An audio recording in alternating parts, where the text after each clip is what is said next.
I'm Hua Hsu. I'm a writer and the author of Stay True, a memoir.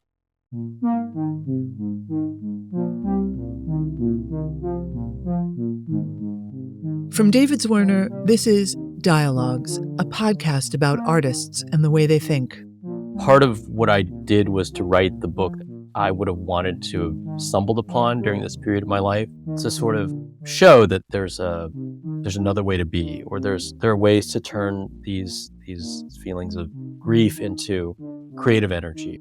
I'm Helen Molesworth, your host for this season. Every episode features a conversation with artists, curators, writers, designers, philosophers, filmmakers, and musicians about what it means to make things today. Hey everyone, it's Helen. In this episode, I got to interview one of my favorite critics at The New Yorker, Hua Hsu.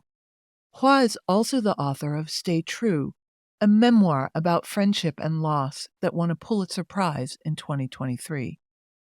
I loved Stay True because it's a book that shows us how art and culture is the stuff that gets us through the hard times. I hope you enjoy this conversation. I know I really did.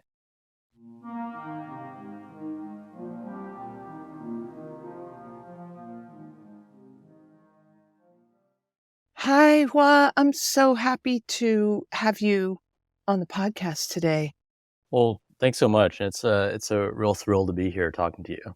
So I'm just going to jump right in. I've got some questions for you about the book Stay True, a memoir. It won a Pulitzer Prize. Congratulations. How'd that feel, by the way? Pretty strange. You certainly don't go into any project expecting it to get, these kinds of awards. Like, I certainly didn't start writing the book thinking that it would be a book, no less be like a book that won prizes. So, it was like really humbling. I'm really grateful, but it's just above all, just very weird to me. Stay True is a book about friendship and the tragedy of your college friend, Ken, being very cruelly and capriciously killed in a carjacking. But it's also a book about memory as a kind of active process, a kind of anti-forgetting, really working to remember, so not to forget. It's a book that takes place in the kind of tidal shift from the analog to the digital. There's lots and lots of talk of zines and mixtapes. It's a book about culture and taste. It's a book about a baggy, somewhat ill-defined category called Asian American. It's a book that sort of starts out feeling like it's going to be about immigrant life and migration and then kind of pivots into something else. But I wanted to talk to you just to start off talking a little bit about you as a writer and how you came to craft this rather extraordinary book that packs so much into a rather short and eminently readable form. At one point, the narrator, who is you, says, quote, "I'm going to write about all of this one day," full stop, close quote. And reading it, I was really struck that this book feels like a life's work. Well, Helen, first of all, thanks for that. It was I was taking notes as you were talking because there were aspects of your description that struck me as so true, but they weren't things that had ever occurred to me. Like when you describe it as about anti-forgetting, that's very different than just not forgetting or remembering. It's sort of that refusal to forget, the sort of like ethical obligation to not forget. And I think that's something that really drove me through the process, not necessarily the process of the book, but just the process of life from 1998 on. I was 21 when these events happened, and I had no real aspiration to become a writer necessarily. I thought I would just have, I don't know, be like a lawyer or researcher or something, and that this would just be something I would work on in my spare time. Why I immediately turned to writing in a journal the day after, I couldn't really understand. It just seemed like a place to go, like a place to be present, but not really be present. I felt this like kind of archival obligation to just kind of never forget on behalf of someone who wouldn't be there to share in these memories. But yeah, I think that that idea you just put out there of anti-forget, like that is very much how I felt. And Mm, I think the sort of collateral effect of that is that I couldn't let go of certain things, or I began to trust memories that probably weren't as solid as the life, that they corresponded to, if that makes sense. Like if you keep telling yourself the same story about like, oh, I remember we used to do this over and over. But as I got older, I realized, how many times could one have done something over the course of 3 years for it to become routine? Like maybe we only went to that one burrito spot twice, but in my mind, I'd played it over so frequently that it became like this core memory, right? And so I think when I set out to write it, a lot of this began immediate aftermath, like it's summer between our junior and senior years. Like we find out that this happened, and one of the first thing I did was to buy a journal and start writing letters to him, letters to other people, scraps of memories, annotating inside jokes, just things that I never wanted to forget, but very everyday things. And mm. I eventually, wrote the eulogy in that journal. I didn't necessarily think that it was a book I was writing or even a story. It was just these isolated scraps. It wasn't until years later when I would try and sit down and fashion a narrative out of it that I kind of understood how fickle memory can be. Yeah. Just sort of how things you remember reflect more upon you as the person doing the remembering than perhaps like the substance of those memories. So when I actually sat down to write this, I guess as a book or as something I would share, one of my rules was that I would just sort of write it from memory. I tried not to like fact check the book, if that makes sense. The first time I wrote it, like I didn't go back to my friends and say, "Hey, remember that night? Like, what do you remember about it?" Because I realized so much of why I was hung up was the result of, I don't know, my memories and kind of how, in the absence of someone to share memories with, you just sort of become beholden to these stories you tell yourself. I thought the book really excels at capturing both the logic and the passion of one's late teens and early 20s. And I was interested in the way in which you were able to almost toggle between the kind of vocabulary and framework that I think you have now as a full-fledged adult with the vocabulary and framework that you have during that period. I was very envious as a writer about how you were able to do that. I find that a very, very hard thing to do about writing about one's past. You talk about how in the now times, there's a kind of loss of free time and boredom. Like one Mhm. of the things the internet does is eliminate boredom. And I wondered if there was something about that free time and boredom that allowed you to speak so convincingly about that kind of logic and passion that you have in your 20s that we sort of lose over time. Yeah, I it's something I think about a lot. A lot of my book is set in the past, and it's, I guess, retrospective. Like technically speaking, it's retrospective, right? But Right. I tried not to make it too nostalgic.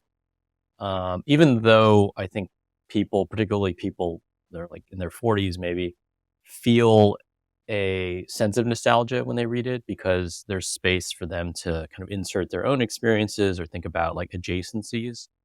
I've been teaching college students for about 15 years, and I'm always very sensitive to what it's like for an older person to tell a younger person about what it was like for them to be young. I tried not to romanticize what it was like for me to be young, but I wanted to convey certain, I don't know, textures, like governing dynamics, and one of them was just boredom. Right. And I think that that idea of free time is something that it's hard to defamiliarize unless you've experienced it. The kind of world building challenge for me was to describe this situation where, like, what was it like to be bored in like 1996? Like, Right. what did it force you to do? What were the fantasies you had of escaping it? I was really struck by what I found to be the admirable lack of sentimentality or nostalgia in your descriptions of the past. And that came out for me, particularly in the way in which the book is about friendship. You know, you describe Ken, he's Japanese American, he's not an immigrant. His parents aren't immigrants, but he's also kind of like a normie, like he's Hmm. a normal dude. Yeah. To your self-described, you describe yourself as a contrarian radical. And you write the following description of both of you. You say, he saw people as innately good and open-minded. I saw a bad CD collection as evidence of moral weakness. And I can't lie, I laugh the bitter laugh of self-recognition there. Um, I'm definitely on the you side of things. I too have been known to judge people quite harshly around matters of taste. And I thought, God, we rarely talk about friendship and taste. And you really write this book, sort of a network of like taste and affect, belonging. I guess I have a whole battery of kind of pedestrian questions about this. Like, do you still feel this way? Do you still judge people this way? Is this the loneliness of the critic? Yeah, I mean, I think about this so much because I teach at a liberal arts college, which should be kind of ground zero for people judging each other for their tastes and whatnot. But I do find that they're more, you know, compassionate, open-minded, however you want to say it, towards one another. It seems as though taste is always a proxy, maybe a distant proxy for politics, and now Mm, politics is the division that we feel more comfortable leaning into, um, especially that's when interesting. you're younger.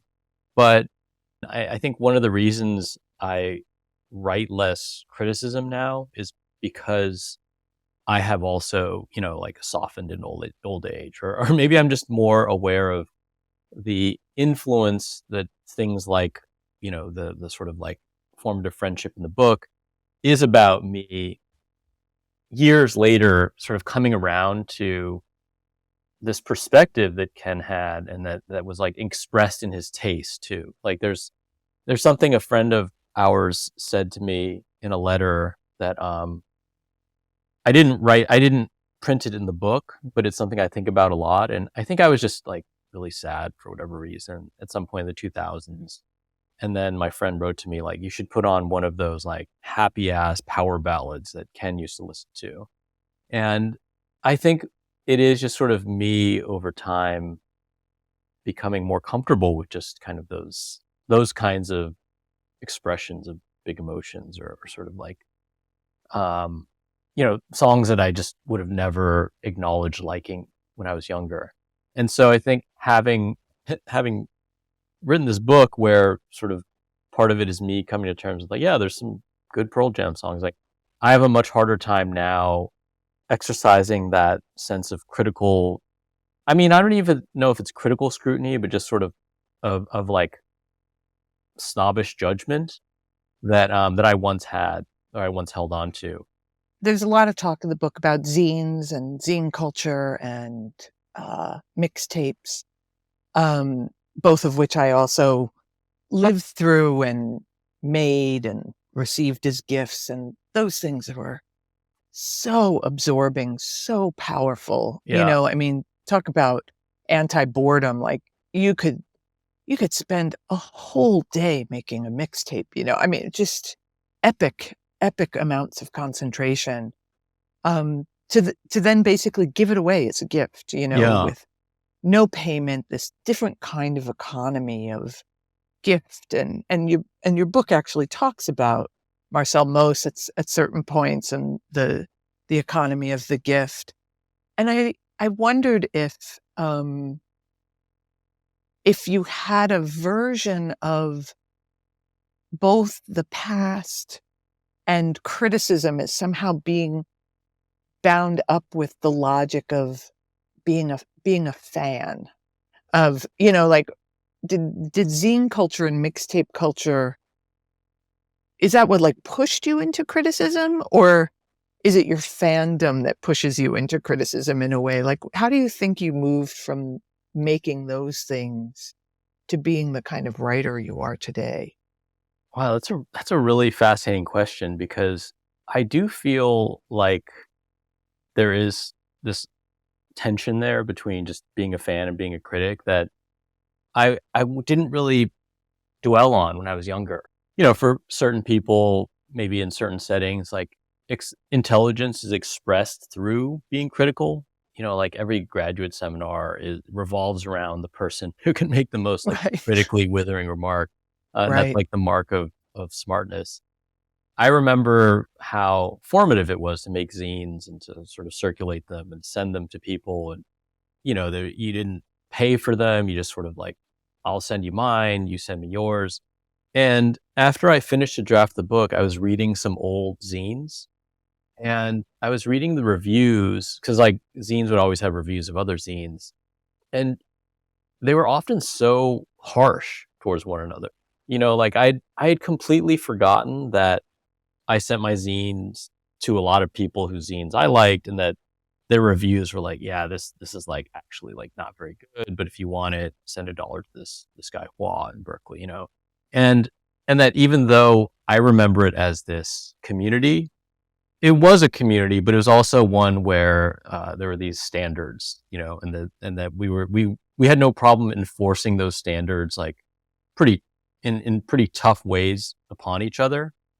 Um, and so I think that was pretty formative for me. Just this idea that like you're making this thing, you're doing it for free. You're not really doing it as a career. You're making these zines, you're distributing them, but you have to have a kind of critical presence. You have to be a kind of discriminating presence on the page. And I think that's one place where maybe my interest in criticism um, first took root. Just this idea that these zines were, about alerting you to things you may not have known about, but they also were these expressions of taste and discrimination. Whereas I feel like now I'm more into just being a fan. There are two really big moments in the book, and I want to talk about both of them. So the first one is Ken dies. This is clearly traumatic.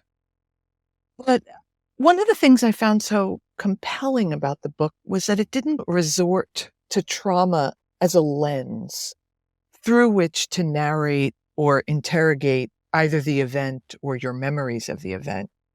Is the refusal of trauma as a kind of pop psychology term part of your contrarian radicalism?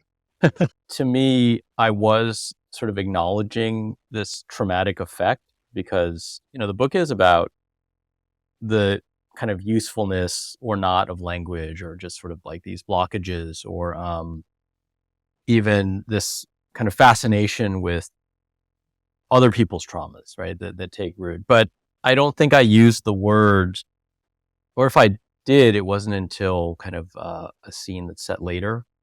And that's because that language wasn't available to me in 1990, in the fall of 1998. I think I allude to this in the book, but it's sort of hard to remember. But back then in the late 90s, discussing mental health or wellness or trauma, these just weren't necessarily in the mainstream vocabulary. Right. So it was just something shitty that had happened, like something profoundly shitty, but it was just something that um, we could only understand as just this extremely evil, terrible thing. Like we didn't really understand its effects on us as traumatizing, or that we were in the throes of trauma. And it wasn't actually until a few years later when I was in graduate school talking to a friend, and she was sort of encouraging me to go talk to like a therapist at school. And she said, "Well, you guys like experienced something traumatic." And I said, "No, like Ken experienced something traumatic. We just happen to, be like around." Like I didn't understand maybe like what the term meant because I think in 2023 we have that awareness that you can be kind of um that things affect us in ways that we can't necessarily articulate, and that doesn't mean that we were kind of materially affected or sort of like physically affected, but that can have these sort of like ripple effects. But I don't know, I just didn't understand it that way, and I don't think a lot of people I was friends with did. So it seemed it would have been a little ahistorical, I guess, to have Mm, drawn that language or to invoke that language directly in the book. But I think I even had difficulty acknowledging depression back then. mm, I think in the book I write about how I didn't think I was depressed because I thought people who were depressed were just uh, couldn't get out of bed and were just sort of staring at the ceiling all the time. That was just sort of my mental picture of what that meant.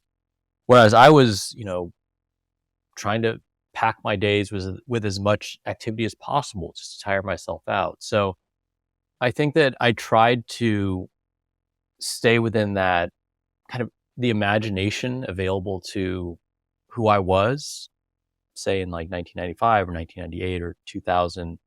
And yeah, the notion of trauma just wasn't available to me then. really relate to what you're saying. And I vacillate between finding the new ways that we talk about mental illness and trauma and, PTSD and all of this. Some ways I find it really enlightening and freeing. And in other ways, there is part of me that's not unlike your parents, as you describe them Hmm. in the book, which is like, the world is a terribly cruel place. Yeah, And the task of living is to get on with it, yeah, yeah. and that there's a hard truth there. Um, and I wonder, do you think you were able to write the book in some ways because you metabolized that hard truth? Yeah. Over time, I think I just became fixated with that past and returning to it and dwelling on it and thinking about all of these little things that happened along the way and kind of wondering what could have been, even though none of those things would have, I don't know, who knows what would have happened had different decisions been made that night. Um, and that I think over time I realized that what my parents meant when they said that, like life is terrible and like, but it's the sort of the task of the living to continue living was that you don't necessarily abandon someone in the past by imagining who they would be moving forward. You sort of can take these lessons and these experiences and sort of these ghosts and move forward in ways that don't diminish the experience or don't diminish the sadness or the sort of sense of loss. And that's something that I don't think I consciously understood as desirable or available to me until I actually sat down to write the book. But I think part of the book was trying to reconcile what happened, but also, sort of what my parents told me, which was you have to kind of keep going as best you can. So that gets me to the second defining event. I really have no idea what you're about to I say. know, I sort of suspect you don't. And that is the moment where you go to the office hours of one of your Okay. All professors. right. Yeah. And you go a couple of times and finally this guy says to you, "Hey man," like I'm paraphrasing here, "you can't just come here. You've got to get serious and do some work. Like you've got to go and actually write something and Yeah. read something. And then we can have the kind of conversation Yeah. you Yeah. think you want to have." And this was the topic of like a really epic conversation one great summer night. with a big table of friends many of whom had read the book. And I guess I wanted to ask. Wait, hold on. I'm so fascinated here. Like, what were the sides of the conversation?